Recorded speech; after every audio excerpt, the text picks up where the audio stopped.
Good evening, good evening, good evening. Hi, ladies. How are you tonight? Hello. Hello Good and hello. evening. Good evening. So, hello to all of you in what is this? Facebook land, YouTube land, wherever you are viewing us from. We are grateful and delighted that you are taking time to spend with us. We are the Women to Women show on the New You Nation Network, and we are excited to be here for another Monday night. And so this is a network that is geared towards, we like to say the Gen X, but we welcome all. So you will hear lively content, positive content, nourishing content, nurturing content on this network. And we thank you for being here tonight. And we're going to start the way we normally start by introducing ourselves and saying what we are grateful for. And so I guess I will start since Yes, I'm ma'am. talking. So I am Theodora Carter. I am a certified life coach, and by trade, I am also an HR professional. My passion is to help other women live the life they deserve and desire to live. And I got here by way of healing. So this topic tonight, healthy grieving, is really, one that I'm excited to discuss because my journey to where I am today is because of some things that I had to heal from. And so I am grateful for yet another day, another opportunity. I'm grateful for you, ladies. I Yes. am grateful for friends that pray. I am just grateful for being in my right mind, like really being in my right mind, and knowing what to do to stay there. So that's what I'm grateful for. Okay. Hi, everybody. My name is Trey Kearney. I am a certified life and relationship coach.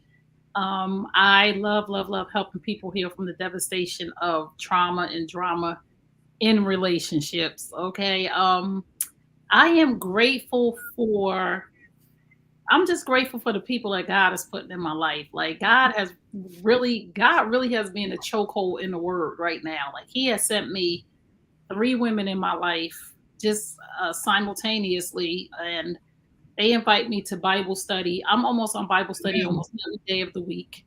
I'm on a prayer call every morning, and I'm mm. just really taking in the word. So I'm just thankful for whatever it is that God is showing me right now because I'm just being obedient. So, I'm not on the Bible study I'm on Bible study on Friday night.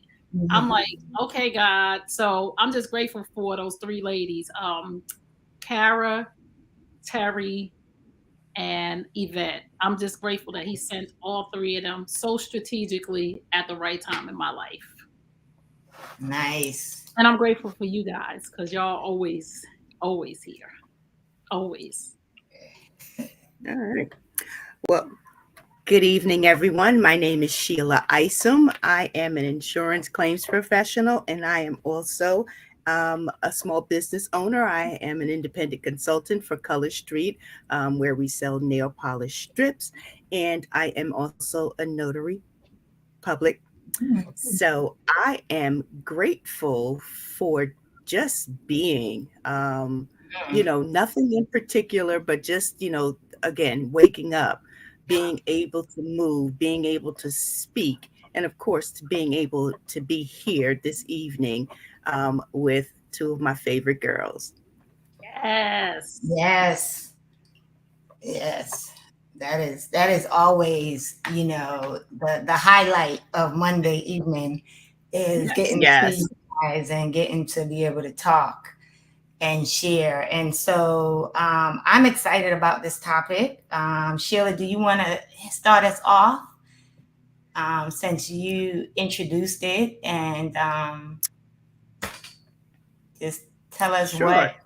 made you think this was something we needed to talk about tonight? I am by no means a social media expert or whiz or anything like that. And I find that one of the things that I gravitate towards are sayings that are meaningful and impactful. right? So if you follow me on social media, whether it's on Instagram or Facebook, I'm on Twitter, but not so much. I'm not Mhm. sharing too much stuff. And TikTok, I'm not old enough for that yet, although I'm there. But I like to share a lot of inspirational things, some funny things too, but inspirational things. So the other day, as I was just scrolling, and of course, based on the algorithms, a lot of things pop up in your timeline. So something popped up where Charlemagne the God posted on his IG, where he said, ironically, when we start to get better, we also often get sad because we start to realize how much we've missed out on, how badly certain people failed us, what the younger version of us actually deserved. Healing involves healthy grieving. There's no way around it. And we talk almost every week about healing and making it a choice, right? And there are different components to healing, one of which is grieving something or Mhm. someone, right? And part of that grieving process has to do a lot with some self awareness and realizing that there were some things that you may have missed out on, Mm. whether it's some actions, some words, or even just a part of yourself that you will no longer get back, and that could be a part of the woulda coulda shouldas, or this is what I started, this is where I Mhm. was heading, but I got sidetracked, right? Mhm. So Yes. part of the healing process is grieving that old you, Mm. Mhm. Wow. realizing that there were some things that, yes, you were not able to do, some things that you thought you were going to do, but Mhm. never even crossed your path. Yes. And Mhm. acknowledge it. Now you can move forward. Mm. Wow. Wow. That was good. That was good. And That, it has a lot to do too with Sheila. When you was talking, the word that came to my mind, of course, is acceptance. mhm. Hmm. We have to accept that the past is the past, and again, grieving old self and woulda, Mhm. coulda, and shoulda.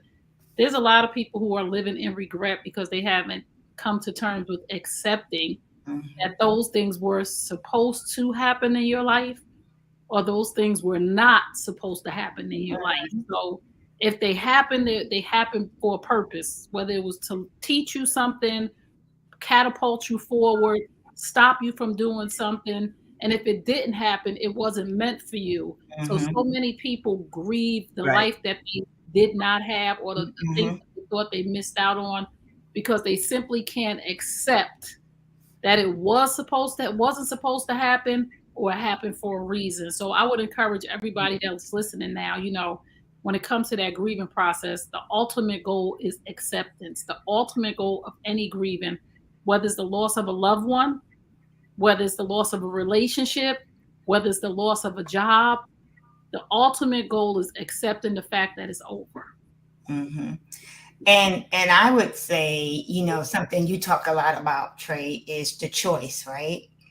It is really at the point of, recognizing that some of the things we may that may bring us into that woulda, shoulda, coulda state, is, because of the choices that we may have made, right? It is because we may have chosen to put ourselves in a certain situation, right? And so I think the great thing about this topic is that it's not just talking about losing a loved one, right? Which is the main thing. I think when people hear grieving, the first thing they think about is the loss of a loved one, right?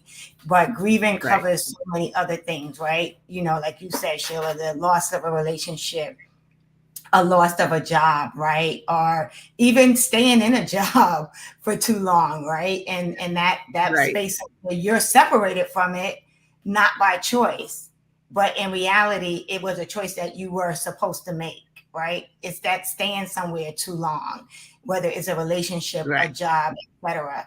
So for me, I think one of the things, and I think also because of the journey that I went through with Trey, right, being my coach and helping me through my healing process, was there was a question that she asked me at one point, which was when I kept saying, like I was missing, right, this relationship or Uh-huh. whatever. And the question she asked was like, well, what are you missing? And I had to really I had to stop, right, and really think about, right, what was I missing from that, right? What was the void? And Mm-hmm. and how could I fill that void? So So for did you me, that figure out what was, that void? I Did you did figure out like what we the void was? Yeah, because we actually went to, like, I actually had the list for her, like what I was missing, right? And it's funny because one of the things was, at the time I was dating someone who was very attentive, right, for a part of the relationship before, whatever. And so one of the things was, those morning calls or those morning texts and stuff like that, right? Or, going out. And it was funny because as Trey had me list them, right, I then, part of it, I began to fill some of those voids. But what was amazing is, like, I have a huge circle, like a core group of friends, my god sisters, and one of them, I want to say for about a year, close to a year, every morning would send me a text or call me, right? So she filled the void, right? Of that, like, she helped me get past it and through it, right? But I think that was important. That question, having that question asked to me, but actually taking the time to answer it was really crucial to my journey of healing. Uh-huh. Okay. You're muted, Trey. Sorry, I could still hear you. I was listening to you Yeah. talk about, when we talk about acceptance and grieving and getting to the point of knowing what we're grieving. I was just thinking about all of the autism parents, right, who are stuck. So if you don't know, this ponytail was tight.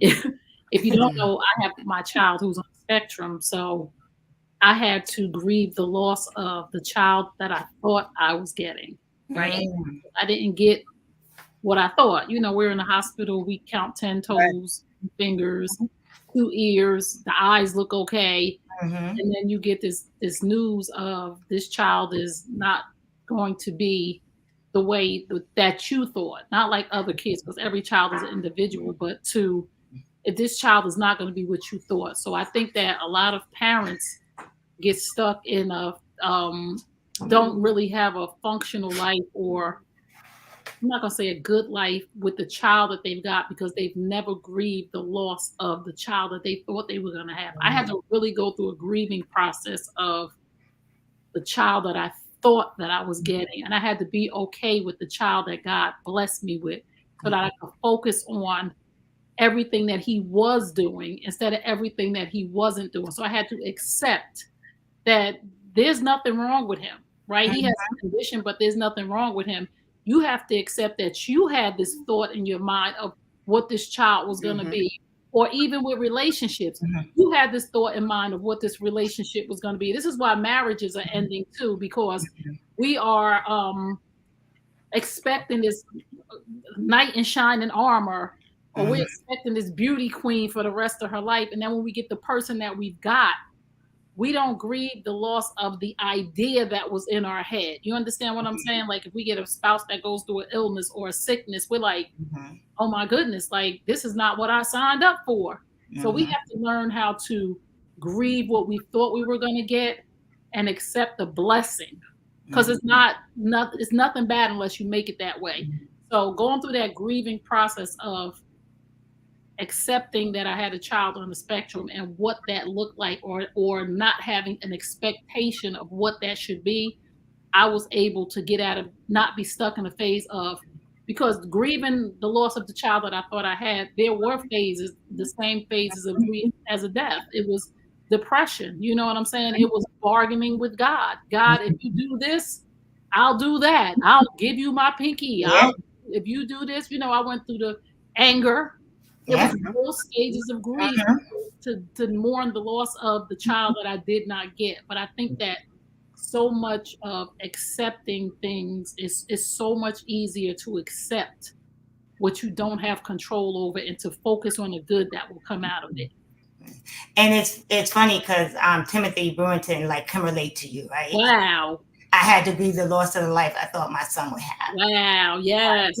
And so I think, there are a lot of people that could really relate to, that expectation, right, that you have, which I think also ties into, right, that whole grieving process, right? Like people, like I said to Sheila, the first thing, right, you think of is the loss of a loved one. Yes. Right.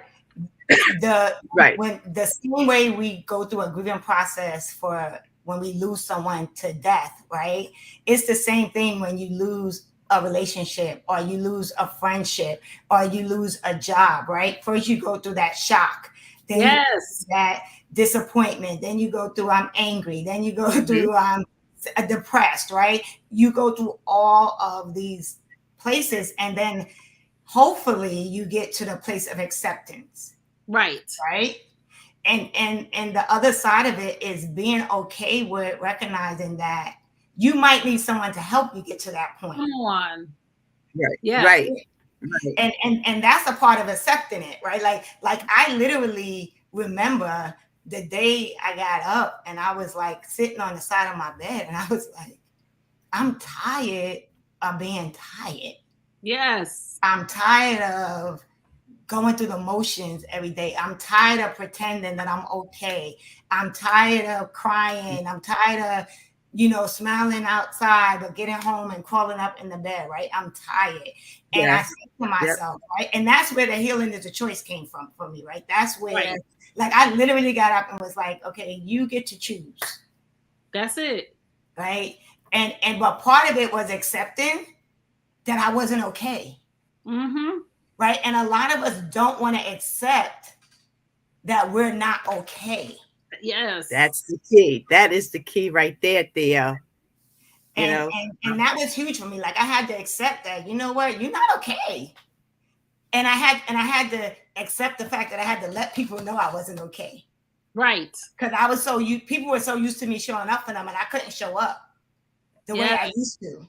Yes. Right? Because I wasn't okay. So part of it was also being my authentic and saying, listen, I'm not good. I'm not okay. Right. I'm tired. I'm depressed. I'm not happy. And you remember the phone call I made to you. Yes. Right? Yes, I remember. And another thing about that too is when we show people our vulnerable side of we're not okay, it allows gives other people permission to show their vulnerable side and say, I'm not okay. But so many of us are walking around grieving on the inside, making it hard for other people to grieve their losses because nobody wants to be a burden. And I see everybody else being strong. Oh no, we all need help at some point. And especially when it comes to really the loss of a relationship from trauma, like whether it's cheating or when it comes to the loss of a relationship like that, abuse and those type of things, it's even harder because when we lose a loved one, we know at some point we got to accept it because we can't bring them back. We know like, oh, they're gone. Like there's nothing I can do to reverse that. However, a lot of times when it is the loss of a relationship, that person is still alive and they're rejecting us and they're not giving us access to them again.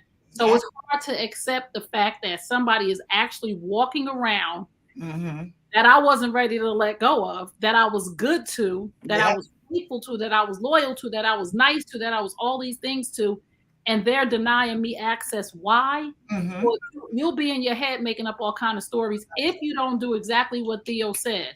You have to get help. Like, like a lot of things are not easy. Losing your job, your livelihood. You've been at a company for 20 years and they come in the room and say, hey, we're downsizing. And guess what, honey?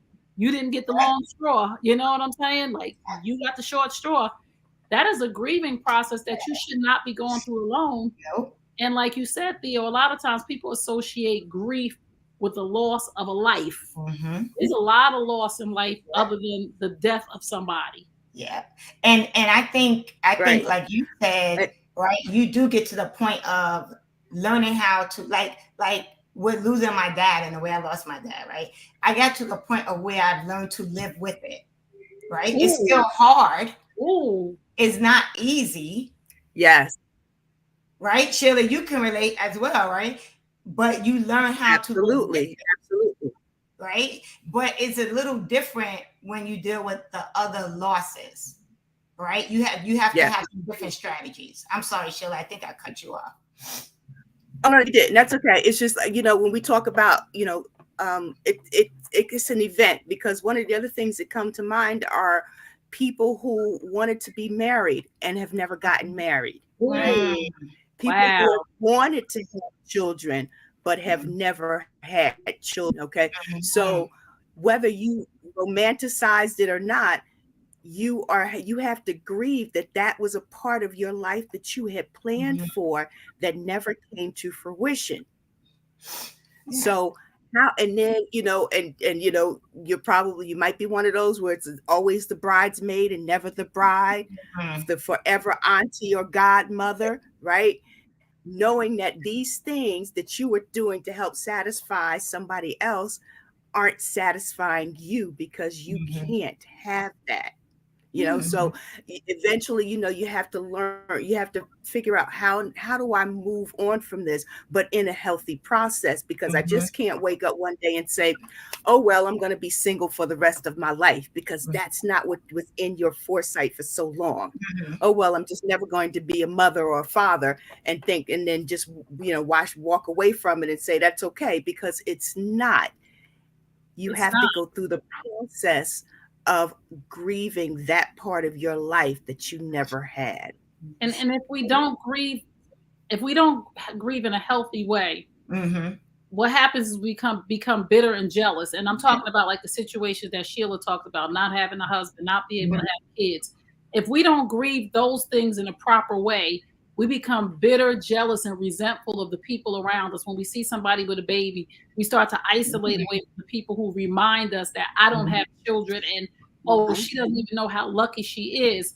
And something else that came to mind, Sheila, when you was talking, us as people, we have to be careful of how we're operating around a person who has come to terms with grieving the fact that they'll never get married, or Mhm. grieving the fact that they'll never have children. We come around with these kids and we making these comments. We like, oh, why, when you gonna have kids? We got to Mhm. be mindful that some people have gotten a diagnosis of you're never gonna have kids. We have to Yep. be mindful of, a person who has had a terrible breakup and doesn't trust anybody and has decided, like Sheila said, oh, I'm never going to get married. And Mhm. deep down inside, they are longing to get married. Mhm. They never Mhm. grieve that broken relationship in a Mhm. healthy way. So they become Yeah. bitter and guarded and not even guarded, protected of everything. And they Mhm. don't trust anybody. So they live a life of always looking over their shoulder, being jealous, never happy at the wedding with Mhm. the school face. So we just got to be, again, we got to talk to each other, and we have to understand that there is more grief. We grieve other things than the loss of someone in the physical loss. Mhm.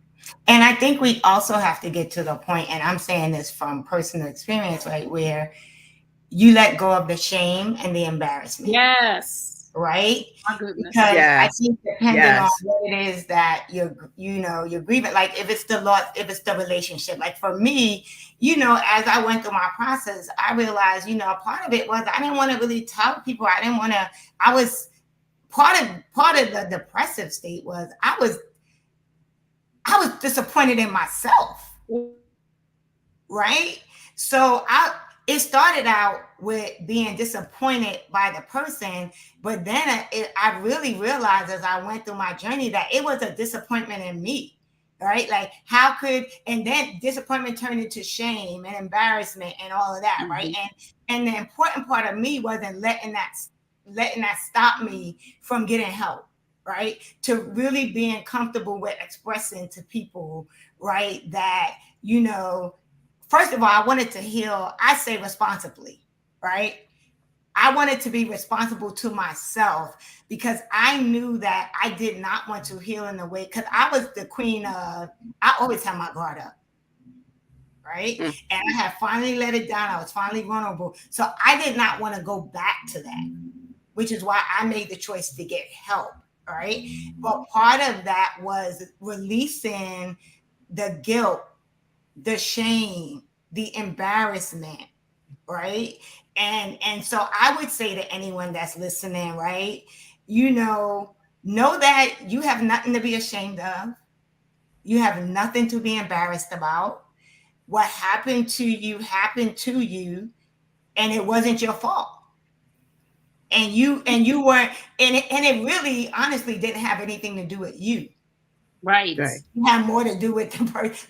Like the other side of it is really recognizing sometimes that, you know what, them releasing me from this job, really, like when they said to me, like when we say, because I'm in HR, when we say to you, it's not because of performance, Right. it's right, it's because we got to make these cuts or whatever. We looked at all, right? So recognizing that when the person says, this isn't working, or they do something foul to you, you didn't do anything to cause that.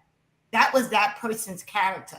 Yes. That was that person's stuff that they were dealing with, that doesn't allow them to be with you and treat you the way that you deserve to be treated, because they're missing something.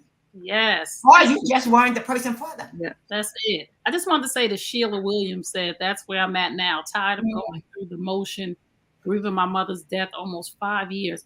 I just want to say, get help. Like, go to a grieving counselor. Reach out to Theo or myself. We are life coaches, and if it is above our pay grade and it is for you to see a therapist or a grieving coach, we will definitely let you know. But just reach out and get the help that you need. So many of us go through grieving for long periods of time, and this is what I learned. We deal with a lot of therapists too, as far as being coaches. Know what our lane is. What I've learned from one of Dr. Cheryl Hardy, who is one of the therapists that I know and that I will refer you to, talks about how if you've been grieving for almost 5 years, we don't want you to get stuck in a phase of grief. We don't want you to be stuck in depression, right? We don't want you to go into depression, right? Right.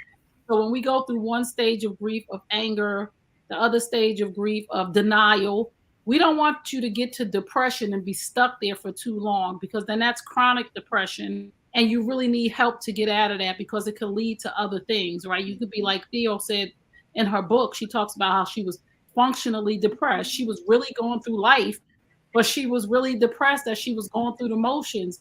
And that's not healthy. That's not a healthy place to be. So anybody that's listening right now that has been grieving the loss of a loved one from death, if you have been in that space for 5 years or for an extended period of time, just seek help. And this is what I want to say also, that grieving, nobody gets to tell you how long to grieve. However, you need to speak to somebody on how you're grieving, right? Nobody gets to tell you how long, because I lost my mother many 16 years ago. So I still have some phases of grief. I still go through some mourning stages still after all this time. However, it's only for a day, or it's only for an hour, it's only from a memory. It's not like I'm stuck there for days on end. So these are the things that we have to be aware of when we're talking about grieving the loss of a loved one. You understand? Because there's a different process for you, and it can really depress you for the rest of your life to not have your mother. I know what that feels like. I know how it feels not to have my mother. Like, that is a devastating, traumatic blow to your life, period. And if you have kids that never met your mother, you have grandkids, and your life is haywire, and you know that if your mother was alive, that she would be your rock, your helper. Like, really, if you're going through a phase of grief, and I think everybody should actually see a grieving counselor, somebody really close. Like, I think, and especially if it's unexpected. Like with my mom passed from breast cancer, so I was able to see her go through the process of dying. I knew it was coming. I was prepared. I had hospice. I had the hospice book. Sudden death is something very, very traumatic, and Theo can talk to you about that. And Sheila, sudden death is something totally different when it is an unexpected shock for a person that you thought was going to be there. I'm not saying forever, but But for that moment to come unexpectedly, it can really give you Right. PTSD, right? Right, ladies? It can give yeah, you PTSD. It can send you spiraling out of control. It Yes. can make you Yes. not trust God anymore. So I would encourage you to just really yeah, get help, and the ladies could talk yeah. about that sudden. I really went through that. I mean, I know some people, know my story, some don't, right? Like I walked into a apartment and found my dad, right? And for me, it was the guilt. Like, although we spoke all the time, it was that guilt of what if I had called him, right? Sooner, like before this time, right? It was after everything happened, oh my God, I wish I had saved his phone recording, right? I wish I had saved this voicemail message from him, right? It was, oh my God, now the person I used to talk to every week or every day, or I was his person that he would call when he was going through something. It was all of that, right? And it was the suddenness. And so for me, the trigger is when someone that's close to me experience, like when your brother passed, right? Right, That triggered me. Mm-hmm. right. I know. I Yeah. remember. Yeah. That like it was like, oh my God, right? It was someone I didn't even know, a comedian that I used to follow, right? That I started following during COVID.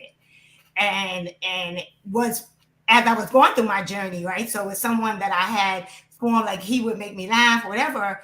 When he died, I didn't like, I was like, what the heck is going on? What, but then I realized, right, it was the suddenness of it, right? Yes. And so because I know the trigger, Yeah. right? I Yeah. know how to manage it. I know whether I need to talk to someone. You all know I have a therapist as preventative care, so I can always call her. But another thing with just the healing from my dad, it's what now? I think maybe 6 years.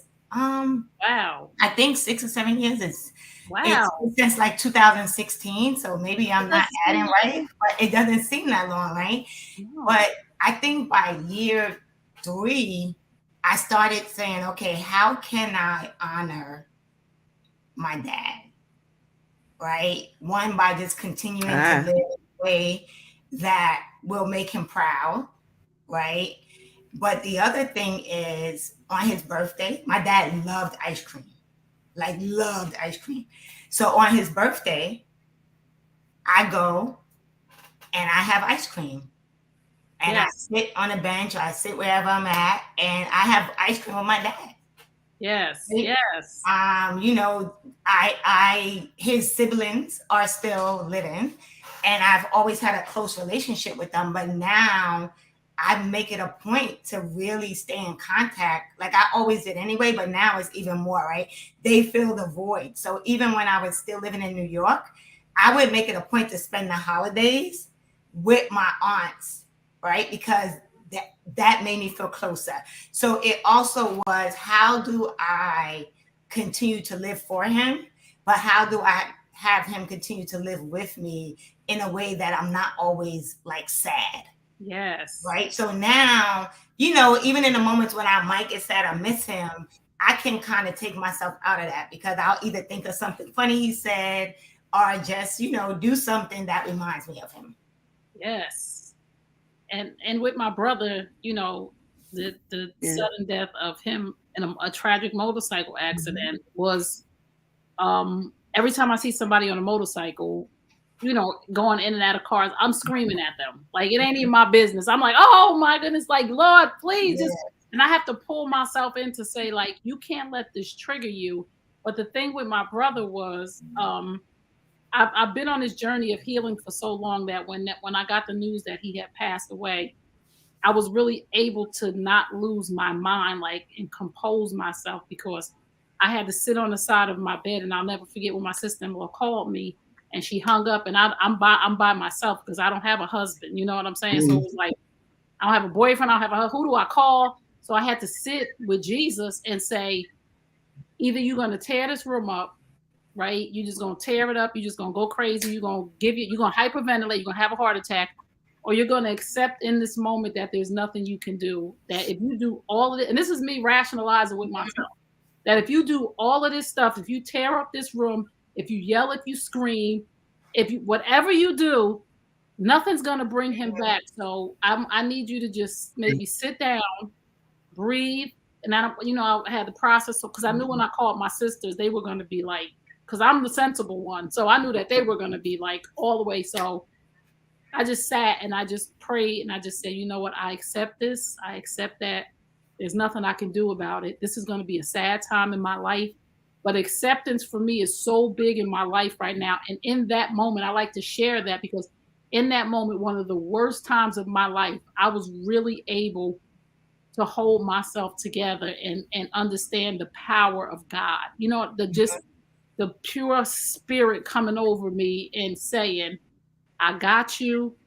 You already know I knew this was going to happen. I just need you to accept this.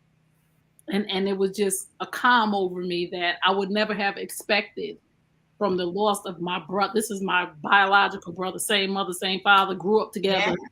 And I was just like, okay, like this is all God. Like this is all God. Yeah. So we have a question. Oh, go ahead. My wife just lost her mother suddenly a couple of months ago. This will be her first Mother's Day without her mom. Any recommendations on how I can support her on that day? Yes. Do you know any, like her mother's favorite flower? Do you know what makes your wife happy? Like whatever makes her happy, because nothing's going to really comfort her to the point of where she's not going to be sad.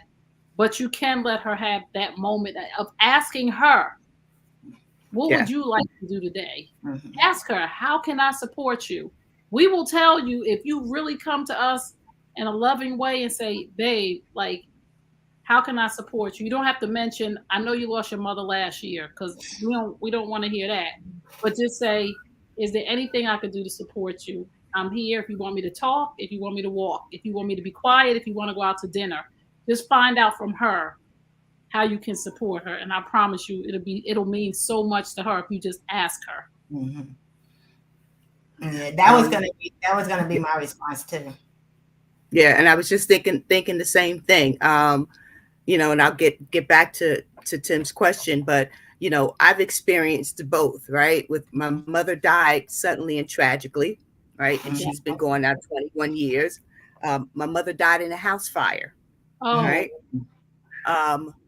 And of course, for the longest time, fires triggered me. Yes. Right? Or seeing a certain type of clothing, or seeing someone who had the same kind of physical makeup as my mother triggered me. Right. But then I looked for the blessing behind it, because believe it or not, there is blessing behind tragedy and death, right? Yes. Because they told us immediately, your mother never knew what hit her. Good. Right? She was in the house by herself on the second floor, probably, and I don't mean to bring anybody down, but just to put things in context, when she discovered the fire, she was probably trying to get out, but it was at night, so she couldn't make her way down the stairs. And they found her in time, but it was just the smoke that killed her. Oh, she didn't get up, things like that. So that was a blessing, right? When I looked at the autopsy report and saw things that were happening to her internally. Wow. And I said, there were some take out to take her peacefully. She was on the verge of dementia. Right? God made sure that she didn't have to go through that. Right. Wow. And then I looked at the fruits of her labor, which are her children and her grandchildren. Praise God. So, it was all God. That's what I took from it. So as tragic and as sudden as it was, there was a purpose behind it. And the opposite side of that was that we kind of got prepared for my dad, because even though he was sick and he was in the hospital, it took him 2 weeks before he actually passed away. So because he was in the hospital, we were preparing ourselves by talking to the medical professionals who were doing everything that they possibly could until it got to the point where it made no sense. There would have been no quality of life. And knowing how our dad was, we were like, we can't have this. Right. Gained Mm, solace in knowing that he lived his life on his own terms. And that was Yes. what was important. He died probably because they made him comfortable, so there was no more pain for him, mm, right? Right. But he lived his life on his own terms. He used to always say, "I don't care what happens to me. Make sure you don't put me in a nursing home." My father never had to go into a nursing home, right? He said he did. He was like, "COVID is not going to take me out." COVID didn't take him out, mm, so he lived on his own terms, and that was the blessing behind it. So I took those instances of losing the two people that my first two loves, mm, and looked at took those would have, could have, should have, right? Because even with my mhm, dad, the last time we saw my dad was in 2019 because COVID hit. We couldn't go see him. Right. And we finally get to 2021, and it's like we can now go, but we couldn't. So, mm, and there was some guilt behind, both of their deaths, right? mhm, Should have. But even with my mom, I'm looking at it, and it was just like that was the first. My family were big on Thanksgiving and Christmas, but that was the first time that we had been together for Easter. Wow. And my mom passed away 2 days later, right? mhm, Wow. That was God. mhm. That was God. Yes. Yeah. Yes. And Sheila, I So love what you're saying about finding the blessing yeah. in the loss, whatever that is, whether it's the loss of a loved one, whether it's the loss of a job, what's the relationship, you have to find the blessing in it, the growth from it. You know what I mean? Because we go through things not for us, but for other people. We lose the loss of my mother to Right. tell somebody Mm, nobody's ever going to replace her, but it gets better because I don't have my mother. So I could say that to somebody. The loss of a father, you guys mhm, can say, I don't have my father, but it gets mhm, better. The loss of a job, we can mhm, talk to people. I've lost a job before. And I mhm, can say to somebody, it was the greatest thing that ever happened to me because I never would have started my own business. mhm. So we can look at these things There you that go. we're going through. It's not that we're going through them in vain. Our pain is not in vain. Yeah. Everything that we go through is to help somebody else. Yeah. And Yes. it's funny And because so, I yeah, but getting back because to I what Tim was saying, Go ahead, Sheila. yeah, go ahead, Sheila. yeah, honoring, yeah, Mhm, honoring them, again, just like Trey said, mhm, ask your wife, what do you want to do? Right? mhm, What do you want to do on that day? And even if she says, I just want to be left alone, That's let it. her have her space, but don't leave her alone. Let Right. her know that you were there so that Yeah. when she's ready, right, she can come out and she can do something together. Yes. yeah, and that's what I was gonna say. I was gonna say I think one of the most important things for me was, there was a point like that first Thanksgiving. People were like, "What do you know of Thanksgiving?" I said nothing. Right. I want to stay home because for me, normally I would call my dad and be like, "Where are you going, Daddy?" And then wherever he was going, I was going to meet him there, right? Right. So it was important for me that people weren't like, "Oh, you shouldn't be alone," right? Like people respected that. So I would honestly say, yes, ask her what she wants to do, but then respect whatever the answer is, right? Yeah. And just be close, right? Like you said, like find whatever something that probably reminds her of her mother would be great. But also if at the time she doesn't even want to deal with it, just know that it's there for when she's ready to do it. Right. Right. Because I think for me it was important that people just let me be. Like they like just really just let me. I'm like, no, I'm just gonna stay home. I'm not doing nothing. I'm gonna stay here. I'm gonna watch all the little Christmas shows that come on at Thanksgiving, and whatever. But I was gonna also say like what you were saying about the pain. Like I remember and when I wrote my book, like I said, right, the one thing I learned from that there was purpose in my pain, Yes. right? Like out of that, birthed so many things. It birthed me becoming an author. It birthed me becoming a coach. It birthed me starting my business, right?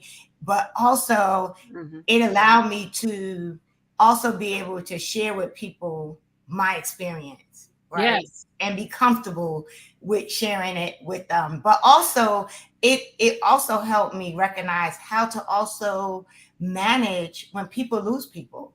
Yes. One of the things for me was like, you know what? I will never again say to people, start quoting scriptures. Right. Right? Like I will never be like, oh, it's all right, or quoting whatever scripture or whatever. Eventually, yeah, like that, we know the Lord, that's what we do. But one of the things that was for me, like I didn't want to hear Right. scriptures. Right. Right?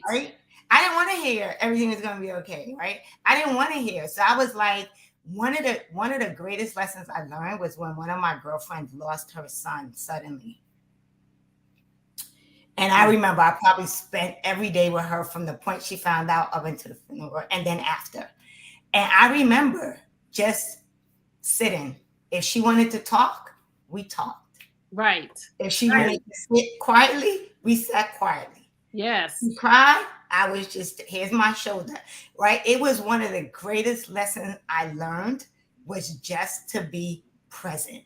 Yes, and we have to learn how to allow people to grieve the way that they grieve, right? Like sometimes people will judge me harshly because I'm not really a crier. Like when I cry on my own time.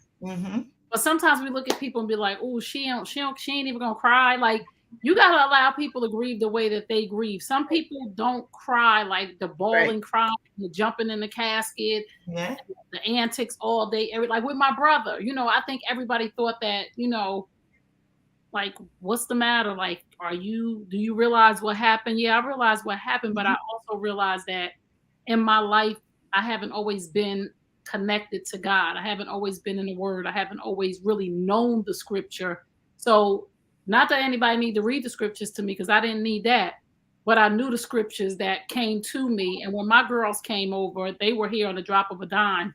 And just like Theo said, they were just quiet. They would, they were treading light, like, you want something to eat? And I was like, nah. They're like, okay. They went and they were amongst themselves. And then my best friend, Ann, she sat with me. She didn't say nothing.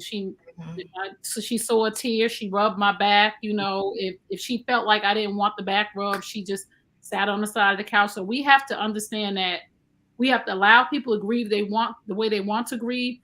And two, nobody gets to tell you how long to grieve. Yeah. The only thing is people who are listening right now who know somebody who has lost a wife, who has lost a mother, who has lost a friend, whoever they've lost, Mr. Brewington, this is for you. Just make sure they're not stuck in a phase of grief. Like as long as they grieving, your wife may grieve for 10 years, but you don't want her in a state of depression where you notice she's losing weight. She's not doing the things she used to do after a certain period of time. But people get to grieve as long as they want to. Yeah. I mean, I think we're always healing from something. Yes. Right. And I think part of that is because there are some things that we're always grieving, right? Like am I over my dad passing? No. Right. But like I said, I've learned, like I've had to incorporate things to help me move forward, right? Just recently, the loss of my cousin suddenly. I'm still processing it. Yes. I can't even say to people how I'm dealing with it right now, right? Because I'm still processing it. Right. The other side of it is it's helpful that I'm able to pick up the phone and talk to his brother, right? And we can kind of talk, process it together, or remember, or have memories, or he'll send me a video, right? Something that happened. But I think the reality is you need to get help. So the one thing I want to say, to everyone that's listening is don't try, like, we're not experts. the what we're telling you is from our Oh, experience, experience, right? and what we've done Yes. to cope, and what we've done to heal, and what we've done to move forward, and we're still moving through it, right? But I can say for me, I'm sure for Sheila and for Trey, we all have some type of help. Like I did therapy and Yes, coaching at the same yes, time, right? And I still have a therapist for preventative care, right? But I think all of us reached out to someone to get help. And so the one thing I will say is if you're really in a space of where you can't function, yes, you need to seek professional help. yes, And if you need a referral, you Absolutely. can reach out to all of us because we all know therapists that we yes, can refer to you. yes, for sure, for sure. And Theo said something too that I'm sure that all of us will agree to this. We all grieve differently. Mm-hmm. Each Sheila, Theo, Yes. we all grieved. We didn't go through the grieving process at the same time. We wasn't. I grieved for 6 months. Oh, I grieved for 3 months. Oh, I went out and I did this. Or I picked up that. Or I taught. No, we all grieve differently. But the one thing that we had in common was we got support. Like the one thing that I'm sure all the ladies will agree is that we had some form of support. If it wasn't therapy, it was an outlet of somebody that we could talk to, a family, close friend, the pastor, but we had to get some sort of support to not suppress our feelings because you have to get that grief out. You have to talk to somebody eventually, or it will eat the grief will eat you up from the inside out.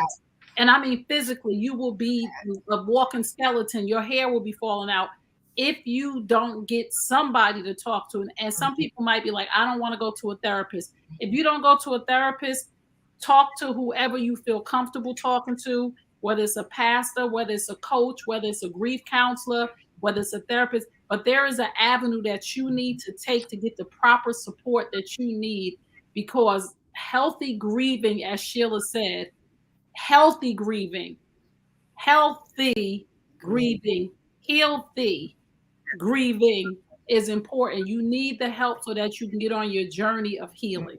Yep. It is so And I necessary. even absolutely. I even look at grieving the loss of my first marriage, right? Wow. Mhm. Um, what I did was I went and I started talking to my closest male friends Yes. Hmm. because there was never a male perspective, male component to this that I would have been able to understand on my own. You know, Mhm. Right.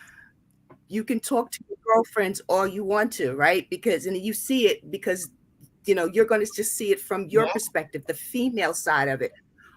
What was going on with him without directly talking to him? Because some kind of men know things just like we know, right? Women. Yes.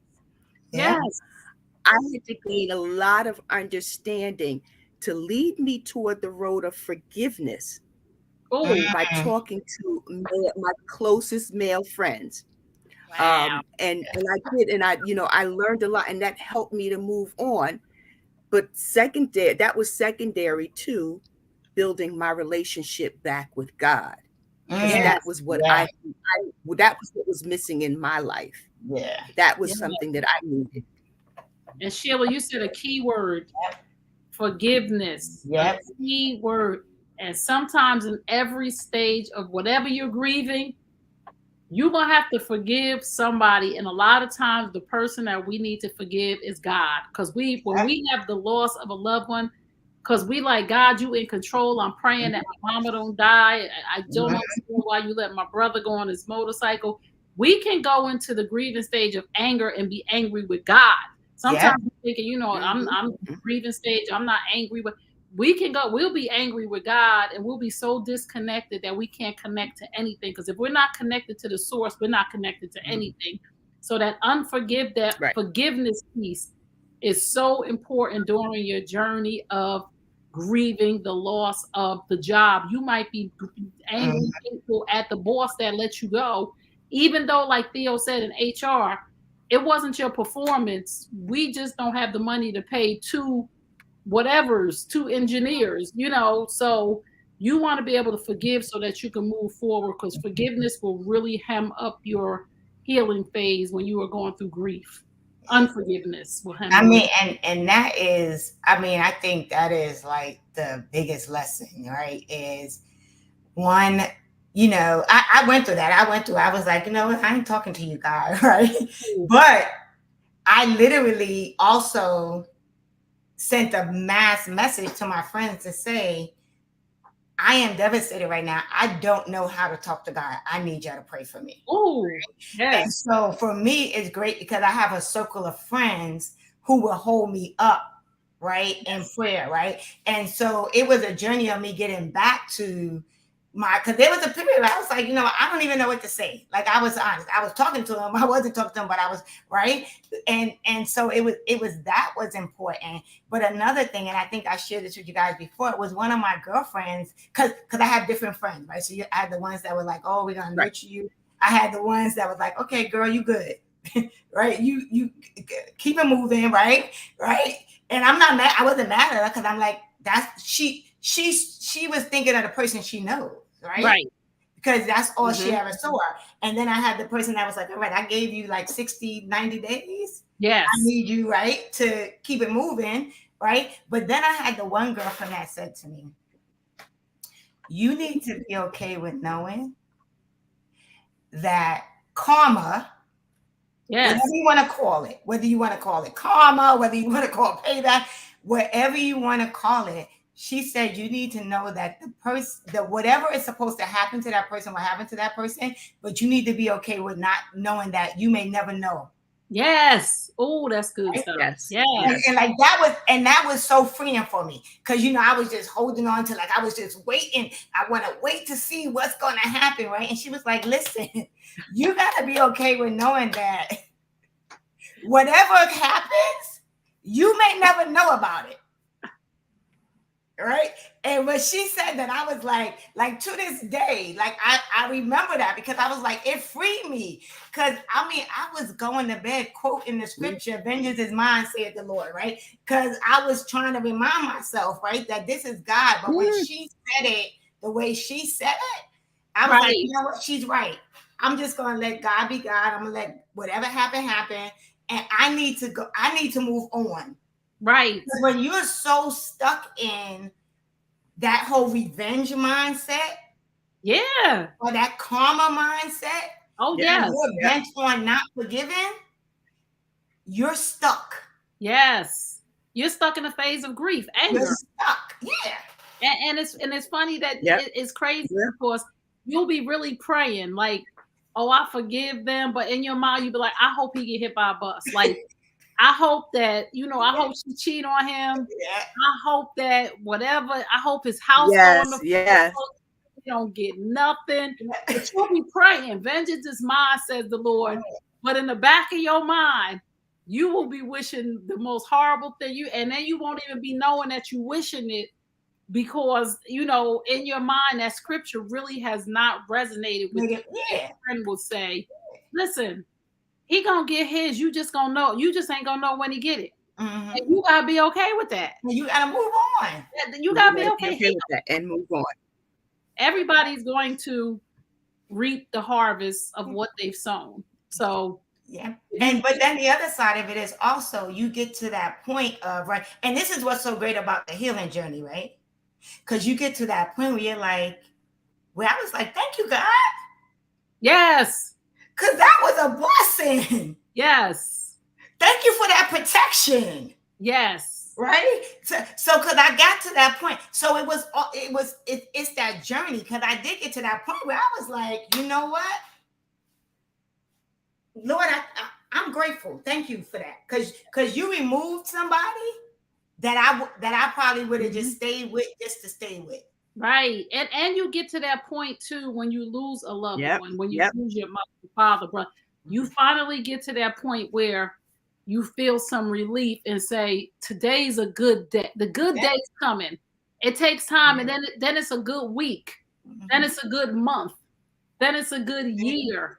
Then it's a good 2 years. And then it's only on Christmas, birthdays, Easter that you have maybe a bad day. And then 10 years from now, on their birthday, you don't have a bad day. You sit on a bench and eat ice cream with your dad.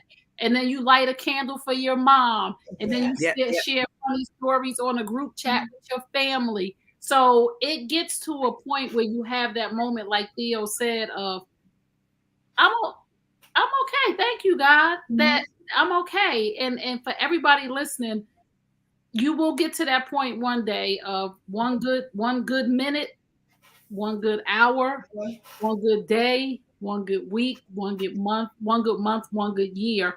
But again, like Theo always says, Yep. healing is a choice. You got to want to get there. Some people want to wallow in pity and it becomes their identity. You have to want to heal. And if you can't get to a point where you want to heal, you have to want to get help. Oh, yeah. Yes. I mean, and that's the game Yes. changer. That is the game changer. It's really saying, I want to move forward. Like I may not know how to do it, but it's also having a resource, right? Because I knew I could call, and it's funny because I think at that point our relationship, we were cool, we knew each other, right? But it wasn't like that. But I didn't hesitate. Right. Because I remember you bought my book and you was like, not that I need it. Exactly. I was like, I'm just buying this to support you. Yes, I remember that clearly. I remember. Like, I don't need it. I want to support you though. How can I support you? But I remember, like, when it came down to it, like, and because here's the thing, my girls are my girls, right? So they gonna ride with me. Right? Yeah. They bust the windows out your car. They like, listen, what we doing today? What you want to do today? Exactly. Right? So I'm ready when you are. That's gonna talk me off the ledge. Because I know right now my behavior is not right. I'm not rational. My behavior, like I need to be, like I knew I needed to be doing that, right? So I was like, who can I call? Because my girls are right there, right? Like I'm calling them, they're like, yo, what we doing, right? But it was good to be able to pick up the phone, and you didn't, no judgment, no nothing. You just was like, well, no, you're not gonna do that. Go home, call me anytime you want. So I mean, if I called you at 1 a.m. in the morning, you pick up the phone. Yes, you got to have that support system. And that's the one thing I think that each and every one of us knew that we needed. At some point, we needed that support to get up the hill to the top, over the mountain. So it's so important that anybody that's listening right now, and that'll be my final word, that it's so important to know it's okay not to be okay. And it's so important to know that everybody at some point on this journey of this thing called life needs help, and just be okay with asking for help. You don't have to do it alone. Yep. And I think that would be my final thought too. Like outside of that is, it's my mantra that I put it on a t-shirt, right? I put it on a sweatshirt. But for me, it really was, healing was my choice. Right. So healing is a choice, and it's not, what I will say to you is, it's not easy, but the journey and what's on the other side of it is so worth it. Yes. Oh, that's good. Mm-hmm. Sheila Freeze. Mm-hmm. Oh. And my thoughts of this is, healthy grieving requires action. You be active and participate in your healthy grieving, and understand that it's a balancing act, right? So you have to take steps to balance on your grief within day-to-day life. Yes. Right? Balance that, moving away from the constant grief with seeking out resources on how to deal with grief. So just know that, again, it's a process, and it's a matter of working on it a bit at a time. Mm-hmm. Yes. And one last thing.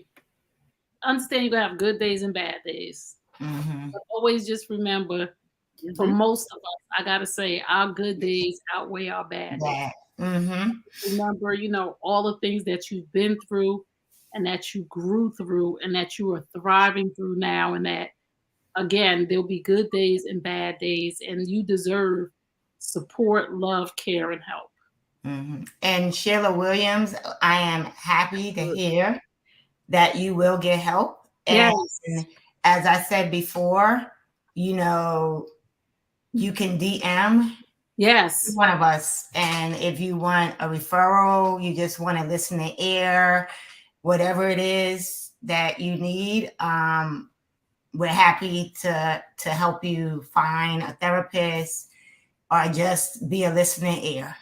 Right. Or again, Theo and myself, we are life coaches. Coaches. Yep. So we will, if you need a consultation to see if you can work with one of us, we are honest. We don't take your money. If we think that it is above our pay grade and that we can't work with you through this process, we will most definitely give you a great referral. But please reach out. And if it's a baby step, to just talk to one of us. Mm-hmm. Just, you deserve that. That's Yeah. what you deserve, that for yourself. You deserve to heal. And your mom will want you to heal. Yeah. And so thank you all for tuning in. Thank you all for joining us in this conversation. We hope that we said something that helped you. You can follow us all. We're on Instagram, we're on Facebook. Some of us are on TikTok. And, definitely please like and subscribe and share the New You Nation Network channel, YouTube channel. So please like and subscribe. Yes. And please come back again and visit with us next Monday at 8 p.m. Have a wonderful evening, and God bless. Good night. All right. Good night. Good night, everyone.